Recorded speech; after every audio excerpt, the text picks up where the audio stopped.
You can just take a seat. Cool. Okay, if we could just begin to take our seats as we rat on to our last keynote for over these a couple of days for FinTech Week. You know, this has been, as I said, just an extraordinarily wonderful opportunity for Georgetown and for the Georgetown community to see some of our leaders in financial regulation speak. We have talked to everyone from our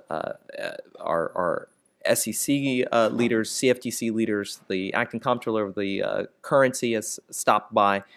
We've obviously had Jeremy Kroll talk about the cybersecurity business, and we've also almost I would argue in every panel there's been some reference to the United Kingdom and the work that it's done, particularly with the FCA, the Financial Conduct Authority, to not just cultivate financial innovation, but also cultivate new strategies with overseeing RegTech, FinTech, and applications for digital technology to financial services. And we're just extremely delighted here to have the person who's been at the head of those initiatives, Christopher Woolard.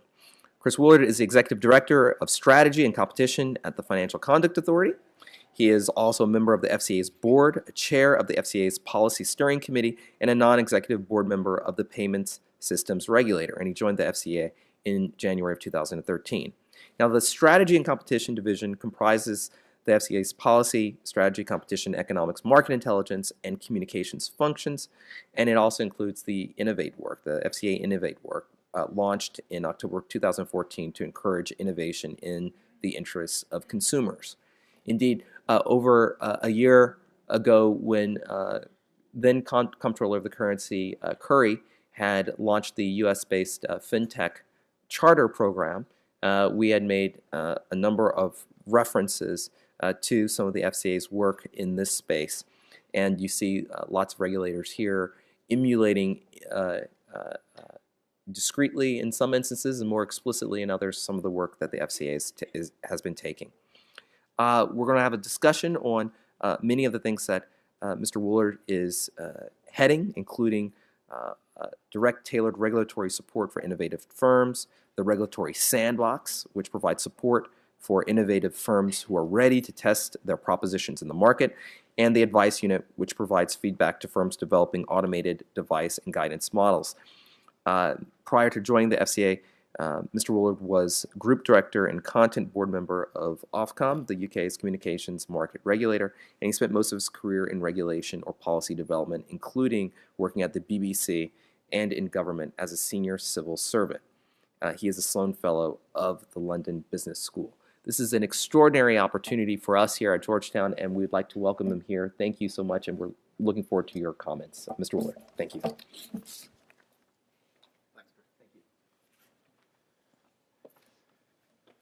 Afternoon, everyone. I'm very conscious I'm between you and your lunch as your final speaker. It's a great privilege to be here today in Georgetown and to be invited to speak. As this conference highlights, technology is transforming the financial services sector as we know it and revolutionising the way that consumers access products and services result. In a world where so much is changing, poses challenges to existing business models, and yet at the same time potentially offers significant benefits to consumers. So one of the key questions that not only we face, but regulators around the world face, is how do we respond to this? Now, as a group, and I know there's a few other fellow regulators in the room, historically we weren't always known for being particularly dynamic, but it's imperative that we keep pace with the changing environment around us, and in particular to try and make sure that regulation doesn't actually stifle the innovation that we're seeing. Now, at the FCA in the UK, we believe strongly a way to do this is to have a healthy dialogue between industry, government and regulators. And so it's a pleasure to see so many here today from all those different sides of the table. I'm intended to talk about two things relevant to this conference. The first, the critical role technology can play in competition and innovation in the interests of consumers. And then secondly, how do we see the potential for using RegTech and artificial intelligence in our own work as regulators. So let me start with why we care about competition and innovation. As many of you know, regulation is a powerful tool for shaping markets. The FCA is given a mandate by Parliament to ensure that markets work well. And sitting underneath that, we're then also asked to ensure that we keep an eye on market integrity, protect consumers, and think about promoting competition in the interests of consumers. Now, there's several ingredients needed to make markets work well. Integrity, underpinning the financial system as a whole, clarity around standards and expectations, and transparency and behaviour and decision making, to name just a few. It's our duty to intervene when we see those things going wrong or when we perceive obstacles to that optimal state of affairs. But it's absolutely integral to the success of the system as a whole that we step in when we do see those problems. But as our duties acknowledge, effective markets also rely on competition. In essence, the ability of consumers to walk away and exercise choice and the disciplining effect that has on firms when they're not delivering the services or goods that they want.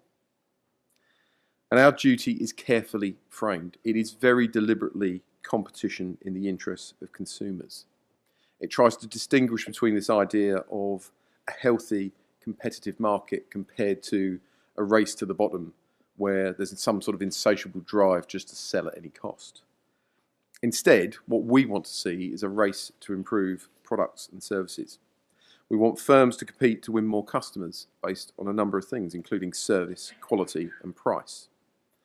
And as a regulator, we know we can't force firms to compete, but we can at least set some of the conditions that make sure that they might well do that.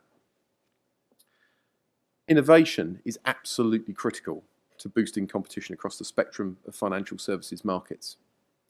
Open markets allow firms to come in and do things differently, which can transform the provision of services. Now that can mean many things. It can mean classically startups challenging existing businesses. Or it could be existing businesses making the decision to actually change the status quo themselves. And so we can see a real mixed ecology here of new startups going head to head, actually working in partnership with existing firms, or indeed existing firms deciding to change. And it's vital that regulation enables that kind of change to happen, which is why we've made fostering innovation a priority for the FCA. As Chris mentioned, back in 2014, we launched Project Innovate to help firms tackle regulatory barriers, be it through clarifying our expectations of them, examining our own rules, and being prepared to enact policy changes. Since we launched our innovation work, we've worked directly with over 479 firms.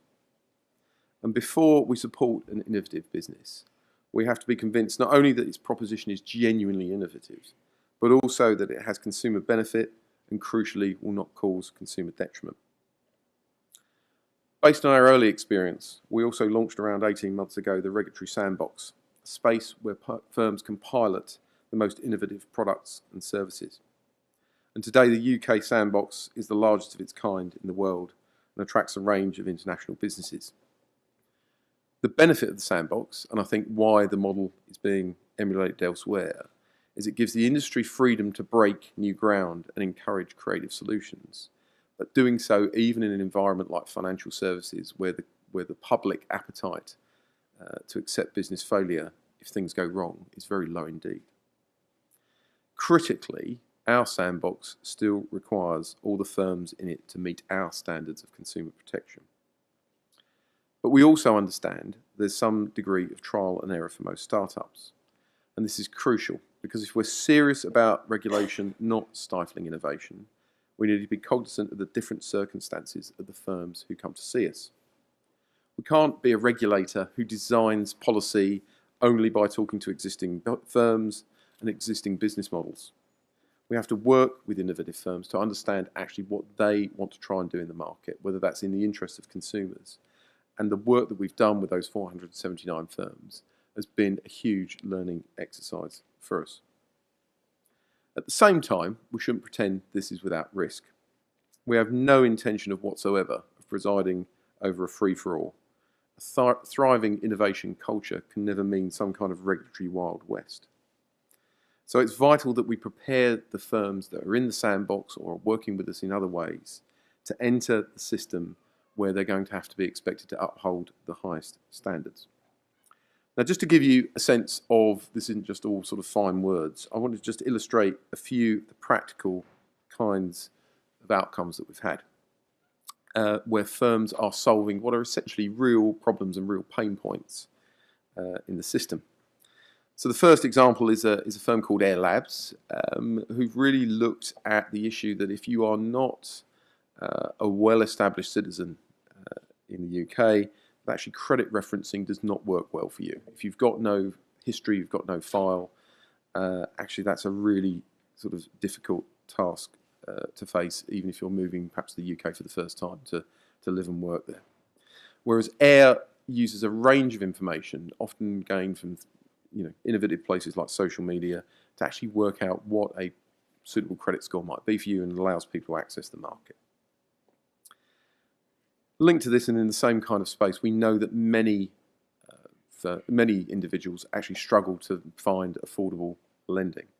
Another firm we've worked with closely and indeed has now received some very significant investment is Neighbour, which works with businesses to offer short-term employee loans at far cheaper rates than might otherwise be got in the market.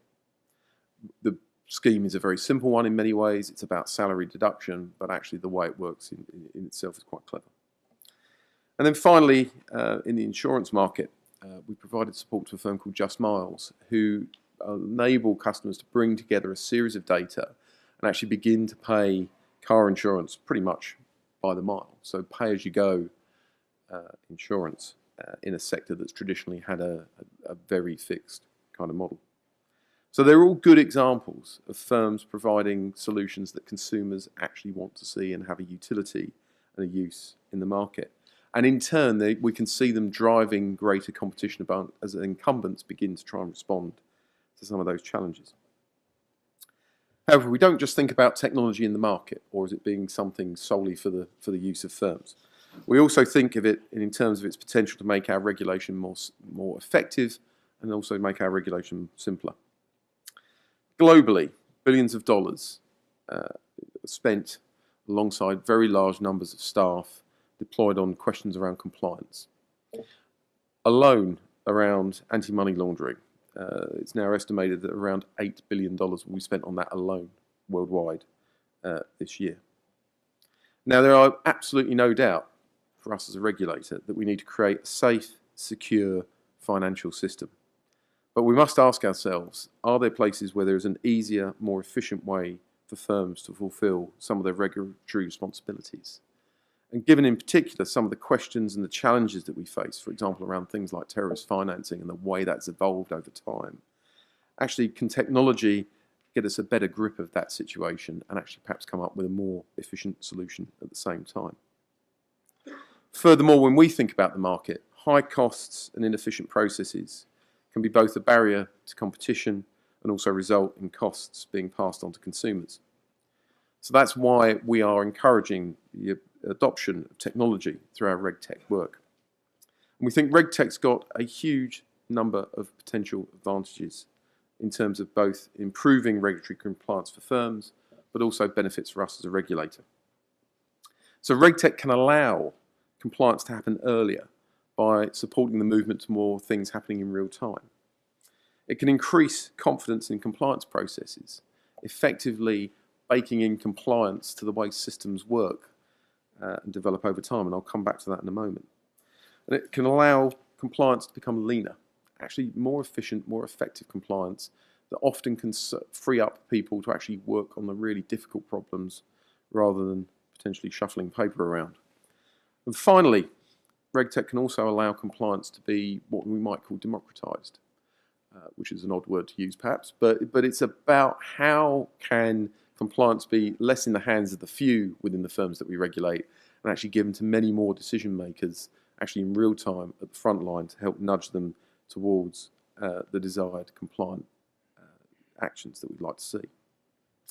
So in short, RegTech has the potential to free up very large sums of operational and capital expenditure, which is currently spent on compliance. It potentially increases firms' capacities to innovate, and it also possibly means the improvement of products and indeed the cost and efficiency of services delivered to consumers. We're looking for practical solutions here, and some of the challenges in particular around anti-money laundering.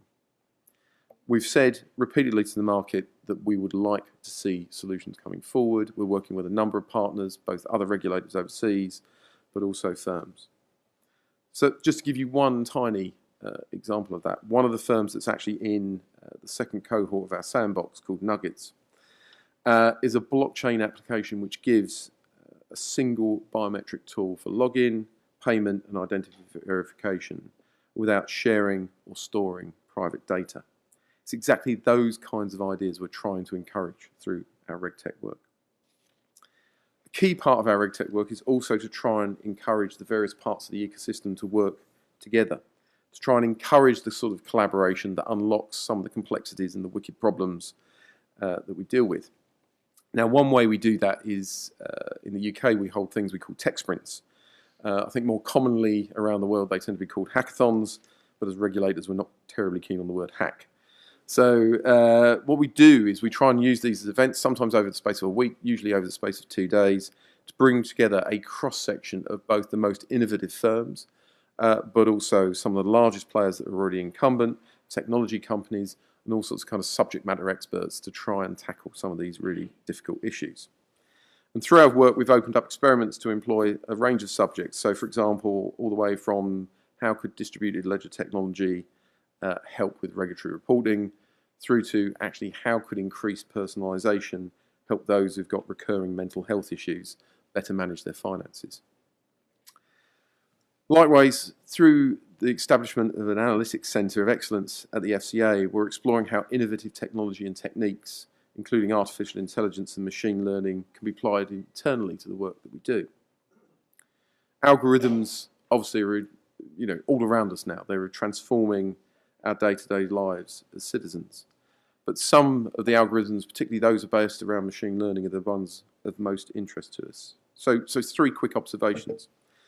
First of all, I think a way to think about this is moving towards thinking about machine learning for regulation is a bit like the shift from using a paper map to using something like a mobile app, like Google Maps for navigation. With those kinds of mobile apps, we can not only describe the world around us, but we can choose to sort of filter in and out to actually see quite literally the wood for the trees.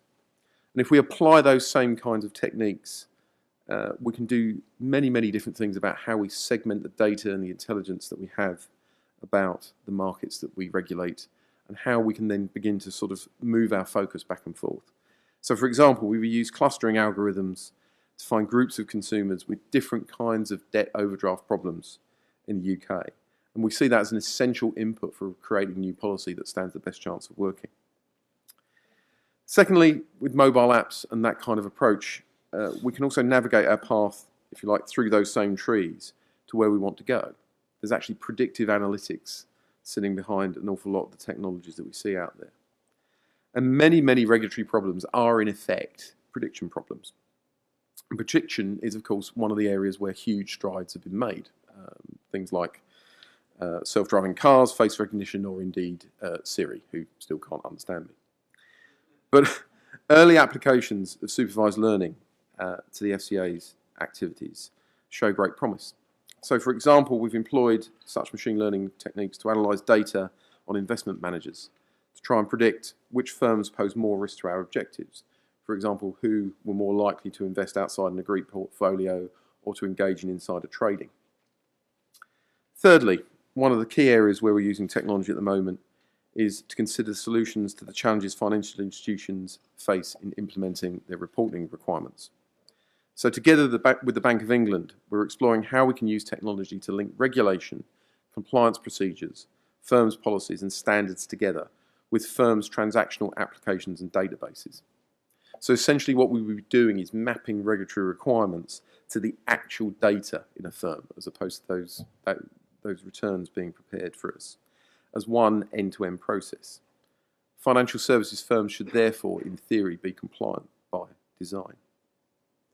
Now, if successful, those kinds of initiatives open up the possibility of a model-driven and machine-readable regulatory environment that would transform and fundamentally change how the financial services industry understands, interprets, and then reports regulatory information to us at the FCA.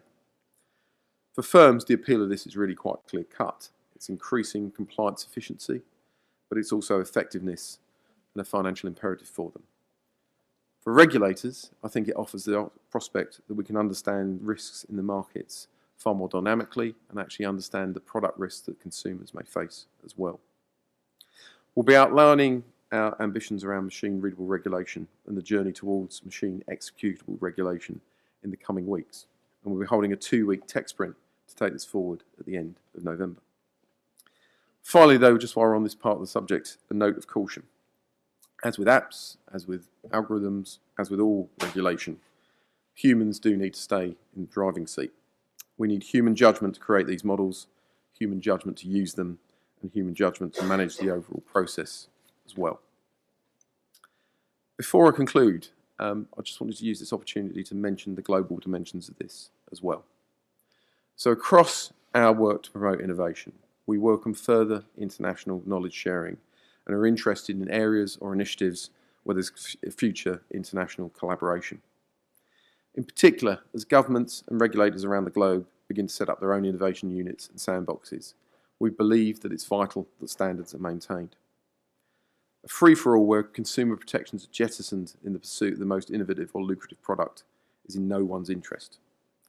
Aside from the sheer reputational damage it will cause, not just in that country but globally for the sector, we don't believe that that would actually foster the kinds of firms that will be successful in the long term.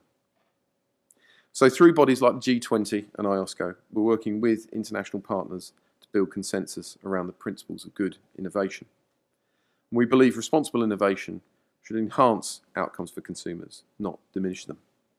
And we're confident that a regulator's approach can be both progressive and protective at the same time. So the products and services that we see within our innovation work are at the very cutting edge of the industry. It's exactly these types of innovation that we as a regulator want to see. Innovation that benefits consumers by providing new or improved products and services that offer better value. Putting consumer protection front and centre of our innovation agenda doesn't mean stifling innovators. Indeed, quite the opposite. As I hope I've demonstrated, the FCA's approach is intended to be progressive and proportionate. We will always be a friend to firms from around the world who are innovating in the interests of consumers, and we look forward to continuing the dialogue we've already started. Thank you.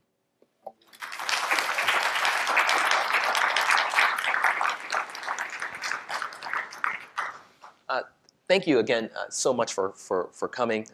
Just to note, our press has a little recording device, and obviously it's going out to about 10 or 12,000 people, other regulators around the world who are very interested in your thoughts. Over the last week, we've had, as I mentioned before, the Comptroller of the Currency here. We've had SEC officials, CFTC officials, and others who have remarked and who have thought about regulatory innovation and really the task of making sure that regulatory rules keep pace with financial innovation. Many of the efforts here in the United States are very much in the introductory stage, that we're still trying to create a framework for beginning to execute this kind of supervision. And I think that your experience could be very instructive to us here in the United States. How resource intensive, how much of the FCA's bandwidth is involved in that piloting and that testing process? We have lots of, not really concern, but debates about how exactly to execute it, but we don't have the data, even from an agency perspective, as how to get from here to that point. And maybe you could just give us some sense as to what's involved from a staff level, from an agency level, from a commitment level, into making sure that that piloting, testing, data gathering is executed successfully. So one thing I should say is earlier on this morning, so sometime around the afternoon, I think, in the UK, we've published actually the lessons that we've got from our first cohort in the Sandbox and some observations from that. But broadly speaking, I mean, this has been, in many ways, it's been a bit like a start-up for us, actually, as a regulator. So back in 2014, we started with 2 guys. Today, we've got 30 people who spend sort of work full-time on innovation.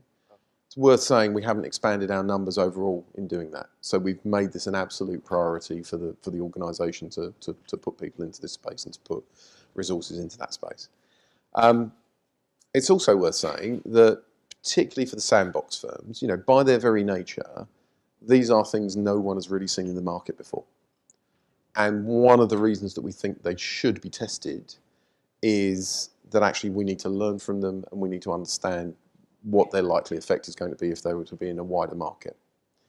And so in many ways, these are probably the most heavily supervised group of institutions that we have per pound of investment, if you like, that they're putting in over that testing period. So it is quite intense. Every single firm in the sandbox has its own case officer out of that innovation team.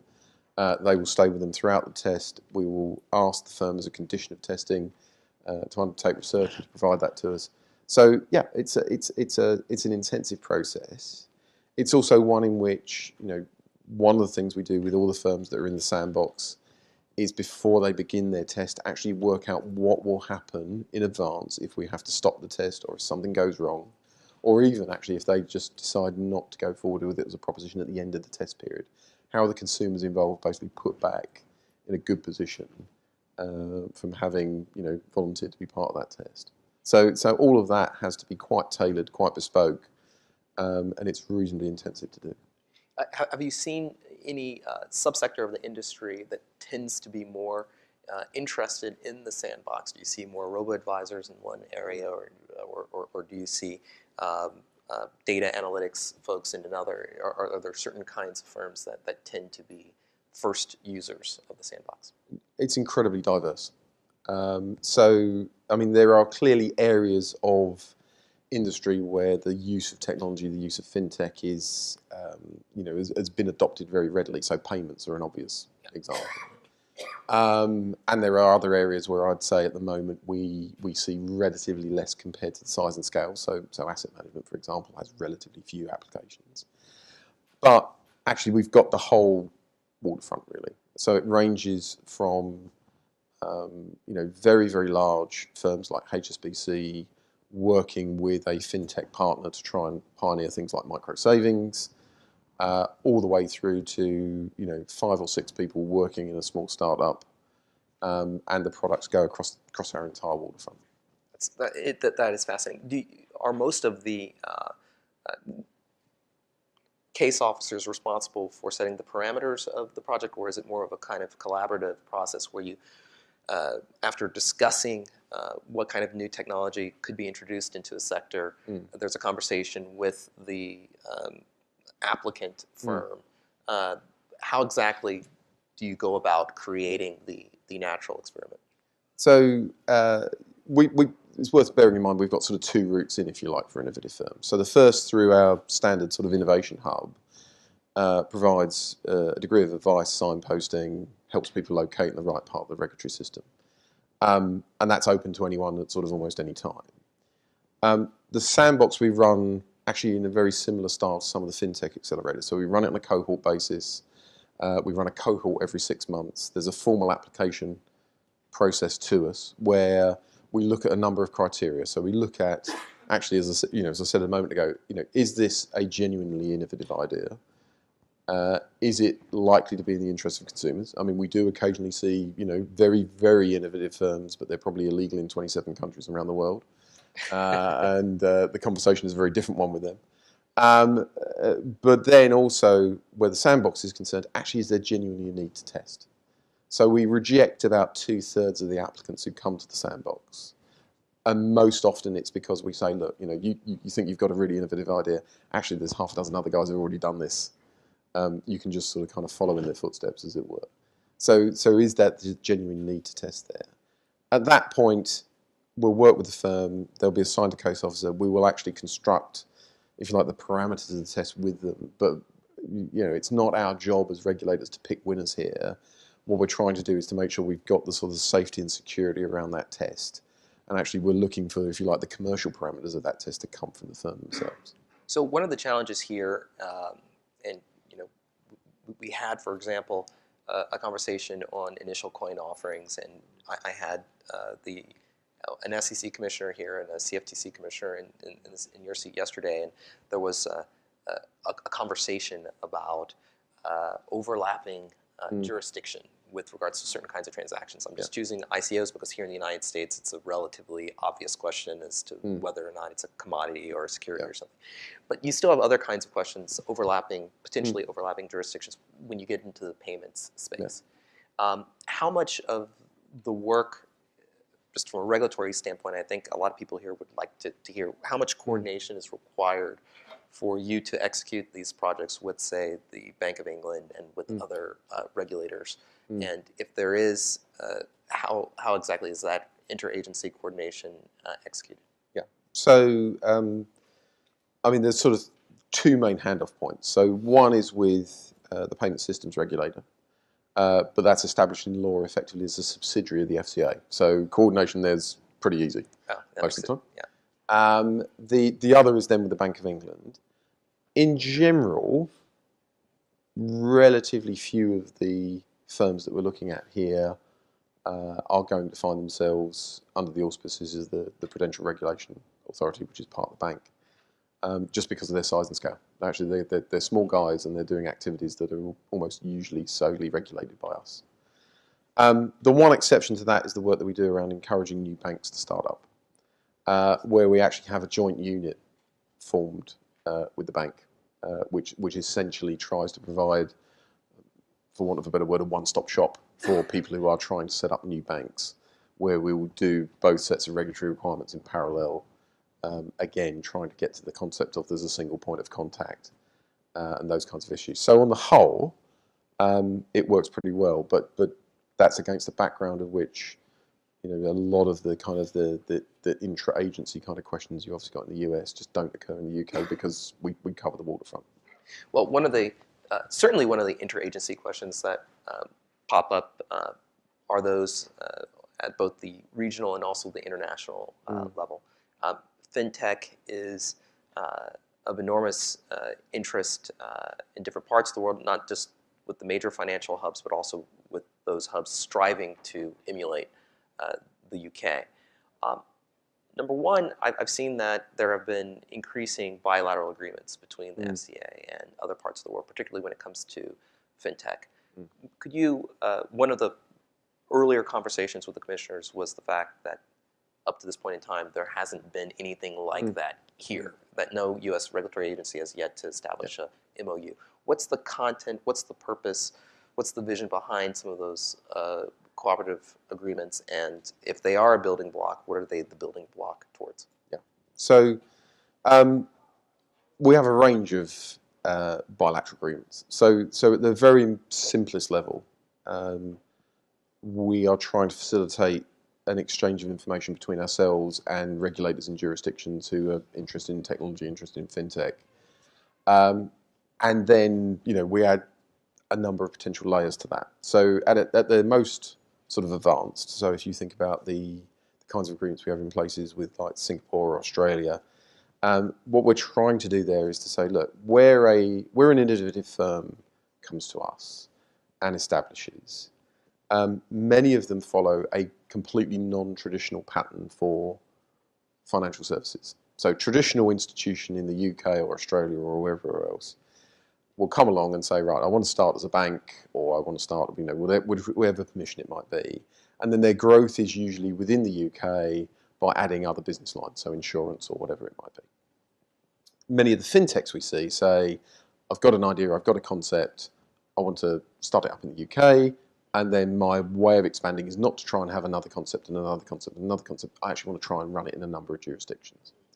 And so when we come back to that competition objective we have, which is about how do you grow scale for challengers, one of the important things there is how they grow that scale we're not too worried about. If they do it domestically, that's fine. If they want to do it internationally, that's fine.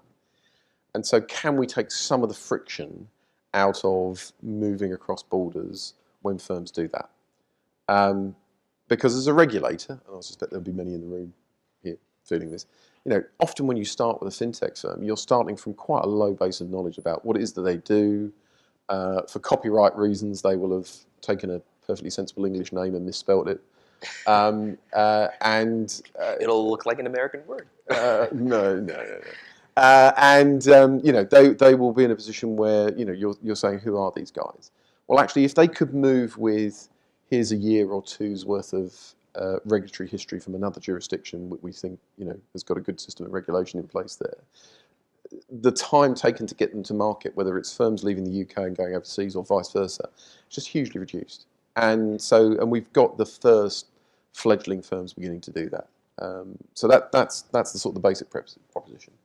And then in terms of where does it lead? Well, I think from our perspective, we would love to get a degree of consensus. And we know, for example, bodies like IOSCO are turning to fintech as a real priority, where we do avoid this situation where there's a race to the bottom in one jurisdiction or another. And because simply, I think consumer confidence in these new kinds of services, even if they're perfectly well regulated in one part of the world, will be damaged if frankly there are failures on a significant scale elsewhere. One of the questions certainly that a U.S. audience has when thinking about financial services, particularly financial services in Britain, is, and even fintech, is the question of Brexit.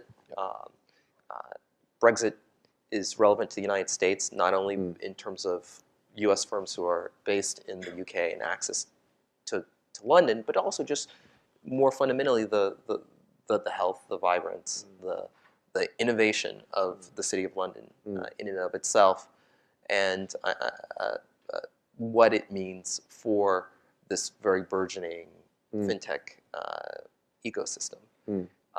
What are your views on Brexit, the impact of Brexit on your domestic fintech community, and does it change in any way or impact your regulatory strategy in terms of how you want to achieve your own mandate? So let's start at the top, as it were. So first of all, we're an independent regulator. We're not the government. And what Brexit looks like is going to be something the government negotiates, and none of us know what that looks like right now. And indeed, if you find anyone telling you they can predict the outcome, then they're probably selling snake. We know everything here. Yeah, they're selling snake oil on the side as well. So, an awful lot will depend upon the negotiated outcome. Second thing I'd say, though, is, we've been very, very clear in terms of regulatory strategy towards Brexit, that we believe that in terms of fulfilling our mandate, so making markets work well, integrity, competition, consumer protection, they are going to be best served by essentially looking towards markets being as open as possible. And we've made that clear in evidence to Parliament. We believe that high standards for regulation is what will make the UK financial services sector successful in a post-Brexit world. And those high standards, frankly, are going to work on international norms. I mean, at the moment, a lot of what we do is based around European directives. Those European directives, frankly, reflect conversations that have happened in IOSCO or the FSB.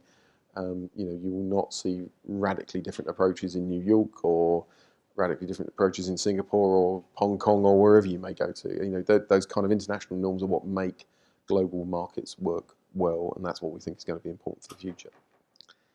When we come to the fintech industry, I think there's a couple of things to note. I mean, the first is many of the firms that we're talking about here are operating at a level where actually European regulation is not always relevant to them. Actually, UK domestic regulation is often the most relevant thing for them, and similarly French or Dutch or German domestic regulation is appropriate in a European setting. Secondly, we know that most of these firms have got a very international focus. They're not just thinking about Europe as a market, they're thinking about the US, they're thinking about the Far East as well. And so I think there were, certainly at the time of the immediate vote, there were all sorts of predictions that, we were headed for, essentially a lot of people thinking, right, let's move away from the UK, let's think about that as a a reason to go. I think so. If we look in the fintech space, within a few months of that vote, when we look at the second cohort applying for the Sandbox, we actually had more applications than the first. We have more international firms in it than the first as well. So, there are many, many reasons why I think firms are choosing to base themselves in the UK around, access to finance, access to capital, the political policy environment around some of those things. So, this is something we're obviously going to watch very closely from our point of view and about the loss of competition in the market.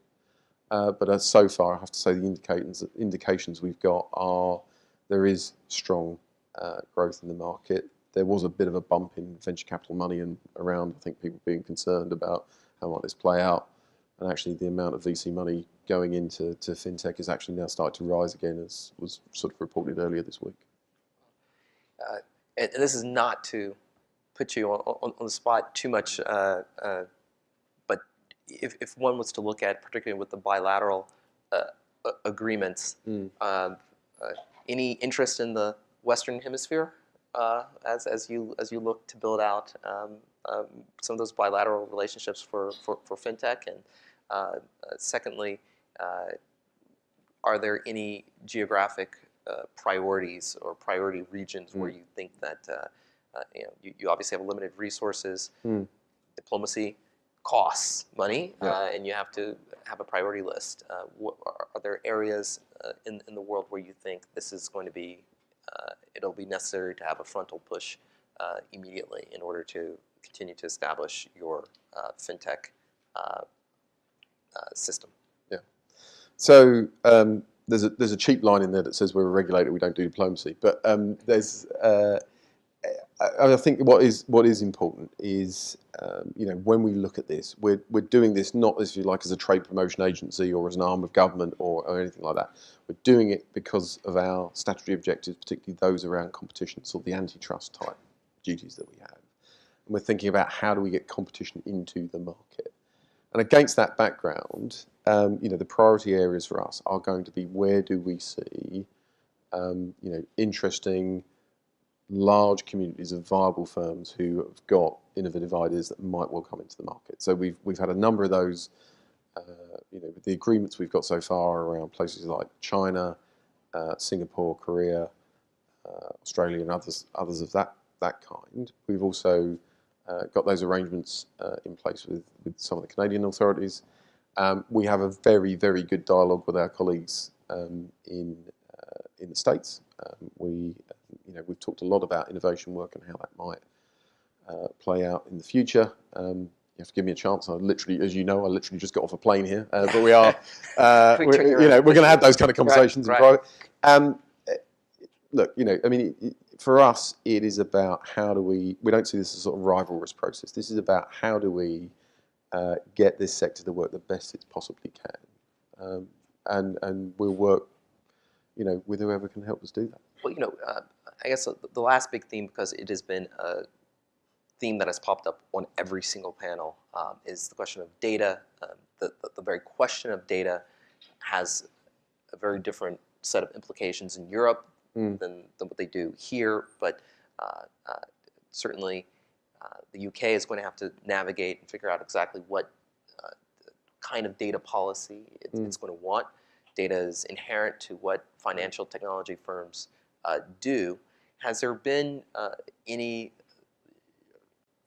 strategic orientation as to how do you broach, on the one hand, a need to remain and to retain access to the extent possible with continental Europe, while at the same time branching out overseas and working with other parts of the world that may have different conceptions of data and how it fits and its appropriateness as a topic for fintech companies when they're working with their consumers and customers and counterparties?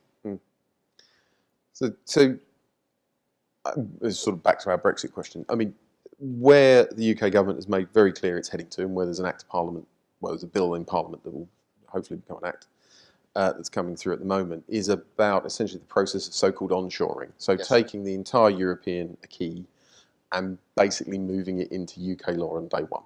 So that will include Payments Systems Directive, PSD2, That will include the General Data Protection Regulation, GDPR, both of which are due to come in before any potential exit date.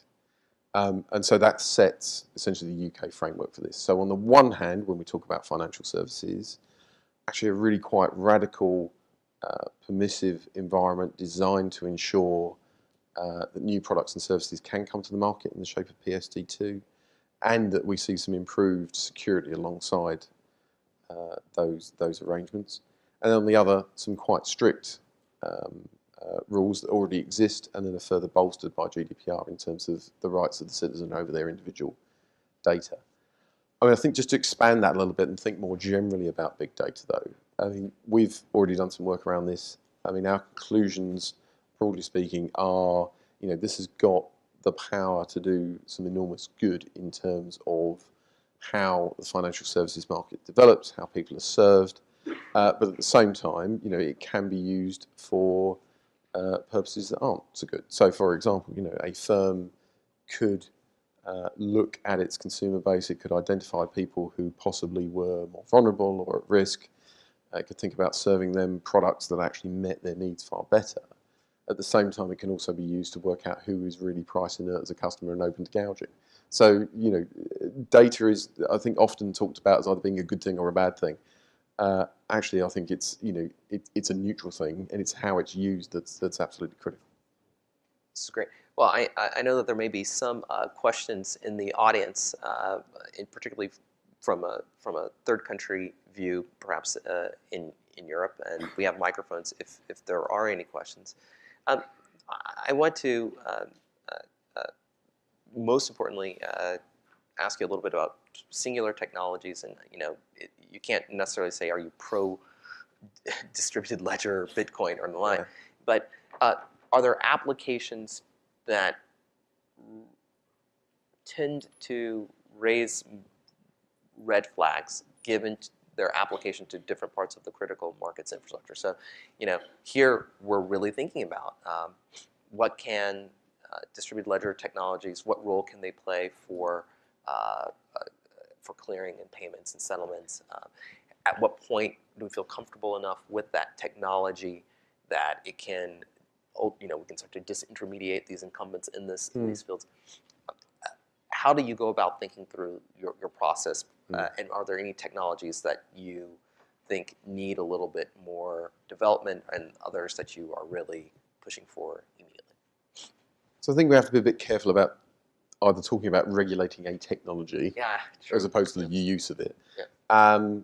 But also, I mean, certainly one of the things we've encountered in, even in the last 3 years is, the huge hype curve that comes with any new development in the market. But then how, if you like, the technologies that I think really win through are the ones where you see them, how do they translate actually into markets as they exist? So we're again, a couple of weeks' time, we're going to publish our conclusions around DLT. And in particular, I think, we can see, amongst trusted counterparties in things like clearing, settlement, those kind of questions, there must be, applications that are going to be interesting there from a commercial point of view and from an efficiency point of view. I think the other strand that we've got, which I mentioned in the speech, is, are there ways in which those kinds of technologies can be applied to the really hard questions around anti-money laundering, counter-terrorist financing, those kinds of questions, around how do you let the 99% of innocent people pass through the system as smoothly and frictionlessly as possible, and really focus the attention on the bad actors. So that's, I think that those are the kinds of spaces where we try to think about technologies like that. You mentioned ICOs earlier. I mean, we have put out a warning notice on those. Not to the point of saying they're bad in every single circumstance, but we can observe that they are attended by often fraud, avoidance of prospectus regulations, whatever it might be. And certainly it should only be the most sophisticated investors who are really thinking about these things. These are not products that are good for the general public. Okay, great. Please. Hello, Crystal Ackenmeyer from the CFTC. Thanks Hi. for coming. was wondering if you could talk a little bit more about the change management process within the FCA. So how do you promote that culture of innovation and competition? Yeah. And kind of where did you start in terms of your own agency's use of technology and innovation, and kind of where are you now and where do you expect to go? Yeah, okay, thank you. It's a really good question. I mean, I think particularly as financial regulators, all of our incentives are really set towards conservatism.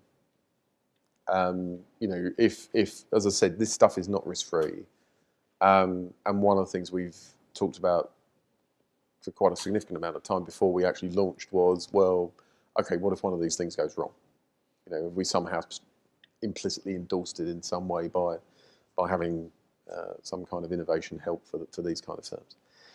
Where we are helped hugely from a legal perspective is the counterweight that comes from our competition duty, where, you know, we are positively in law not only allowed, but in, you know, Parliament encourages us to actually think about the promotion of competition and think about how do we get those new entrants into the market. And so from a sort of legal perspective as a regulator, that provides a framework for us to think about the if you like, the balances and the trade-offs in these things. Culturally, I mean, it's a bit like, as I mentioned, the startup analogy earlier. You know, our first two guys in to working in this were actually a real interesting pair. I've said this before about them on a public stage, so they won't be embarrassed. But I mean, we had a guy who was, you know, almost, if you like, the young, the bright, the shiny, the guy who really got technology. And then we had one of our most kind of hard-boiled, grumpy enforcement guys. And actually, it was perfect. I mean, it was sort of accidental. We kind of stumbled into it, but it was perfect because you had that counterweight sitting there just in that pairing from day one of, on the one hand, looking very, very objectively, indeed somewhat cynically sometimes at some of these things, but then also pushing against that and saying, hang on a minute, look, just think what this can do, think about the potential here. And to be honest, that's really guided how we've recruited into the team that's actually dealing with this. We've looked for people who, on the one hand, have absolutely got to get, if you like, what the potential could be here, and actually how this could genuinely change financial markets for the better. But on the other hand, we've also got, you know, experienced regulators in there, guys who have seen, you know, scams come and go. And it's striking that balance, I think, helps the rest of the organisation know that we're on board. And the other thing I would say is that, you know, what's critically important is this doesn't happen in a vacuum inside the regulator. So if you take the Sandbox, for example, one of the important parts of the phasing is before we get to the point where the recommendations come to me with right, who we're going to put in, who we're going to refuse. Actually, we have a group of people who represent pretty much every discipline in the organisation actually look at those applications together, including financial crime guys, including enforcement guys, and everyone sits down and says, yeah, actually, look, these are the bets that we think are worth making. And that's really important. But you will still get people in the organisation who, you know, do occasionally say, you know, I'd love to be involved because that shows me who maybe some of the riskiest companies are, and I'll just get on it. You know, you can't change that kind of culture overnight, and indeed the incentives are there for us sometimes not to act in that way. Yes.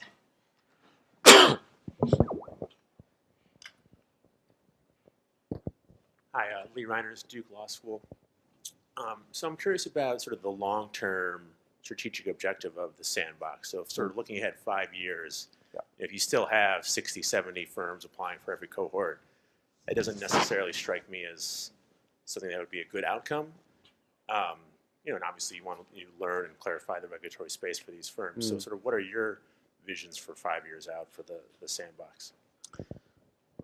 Yeah. So one of the things we've always been really, really careful to do, and certainly not to try and define success in this way, is in many ways the Sandbox was build it and let's see who comes. And on the first cohort, to be honest, we got a nasty surprise. I mean, we got so many people when we'd sort of put quite a conservative number on the number we thought would come forward. But that said, you know, we went through a little bit of pain. We actually found the resources to put against that and actually match, if you like, the demand with the numbers that we took in. And so far, the demand has then been pretty consistent on every every cohort. And I'm not surprised by that, given where the market is now. Will that change and evolve over time? If it's working, you'd expect it to. I think what's implicit in your question is the idea is, won't all this just become BAU? Won't this become the way people do things? And I think we will see some of that. At the same time, I think this is still a journey that's got a way to go yet. And one of the things I think in particular is, at the moment globally, we tend to sort of think of things starting in the UK or starting in Singapore or starting in the States. I think we will see the emergence of businesses who want to try and test perhaps globally simultaneously. We'll see the emergence of, if you like, people who are maybe operating in some of the niches where that drives only certain aspects of competition. So this will evolve over time. I think, as you're suggesting, if it looks exactly the same in 5 years' time, I'd be really, really surprised. And I think that the challenge for us is to actually not try and prescribe it looks a certain way. It's about being open to, right, what are actually the innovative ideas that are coming there? How do we get the best out of them for consumers? Okay. Well, with that, and at the 45 mark, I want to thank you so much, Chris Woolard, for coming here and sharing your views here with the Washington, D.C. community. And let's please give a round of applause to our last keynote for our series. Thanks, Chris.